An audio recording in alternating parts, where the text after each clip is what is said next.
Hello everyone. This video is about bond value theorems. Theorem 2. Long-term bonds have more risk. If the bond's yield remains the same over its life, the discount or premium depends on the maturity period. It can also mean that the longer the bond held until its maturity, the more its price will fluctuate. Here all the values remain same except maturity. Variations in the maturity causes changes in the market price. It leads to more risk. Let's see an example. There are two bonds, bond A and bond B. Both the bonds have same face value, that is rupees 1000 each. Coupon rate 10% each. Yield 15% each. Maturity period 2 years for bond A, 3 years for bond B. Market price we have to calculate. Discount is calculated after finding market price. Let's see the calculation. Both the bonds have same face value and coupon rate. Therefore, coupon amount is 1000 into 10%, that is rupees 100. Bond A has 2 years maturity. Therefore, the cash flow for 2 years is 100 for first year and 100 plus 1000, that is 1100, that is for second year. It is about first column. Coming to second column, we need present value interest factor 1 rupee table. See 15% column, we have 0.870 and 0.756. Multiply this with first column to get present value of cash flows. Add the values of the last column, we get 918.6. It is the market price. Coming to bond B, the maturity period is 3 years. Therefore, cash flows are 100, 100 and 1100 for 3 years. Present value for 15%. See the present value interest factor 1 rupee table. We have 0.870, 0.756 and 0.658. Multiply these values to get present value of cash flows. Add them together, we get 886.4. It is the market price of bond B. Now we need to find the discount amount. We have discount because the face value is higher than the market price. So the discount for bond A is 1000 minus 918.6, that is 81.4. Discount for bond B is equal to 1000 minus 886.4, that is 113.6 rupees. Therefore, bond with longer maturity is sold at a lower price. This proves that the maturity period affects the prices of the bond and also proves that long-term bonds have more risk. This means a bond with short-term to maturity sells at a lower discount than B bond with a long-term maturity. This is about theorem 2.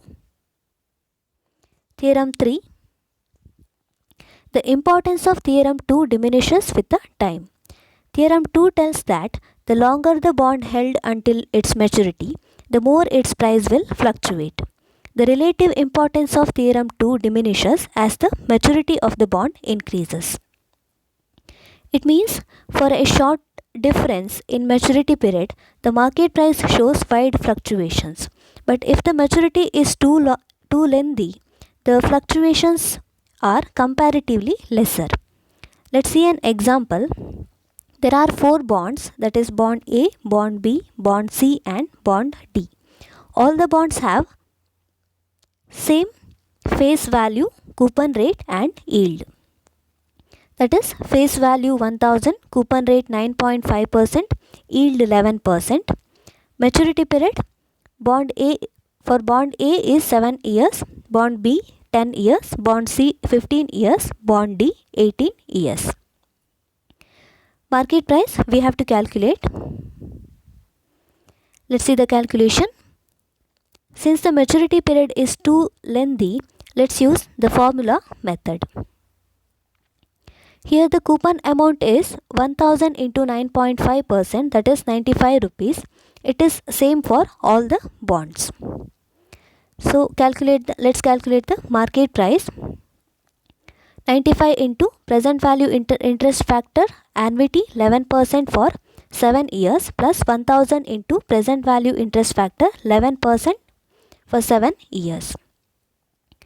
Here 95 into C present value interest factor annuity table, that is 11% for 7 years, we have 4.712 plus 1000 into C present value interest factor 1 rupee table, that is 11% for 7 years, we have 0.482.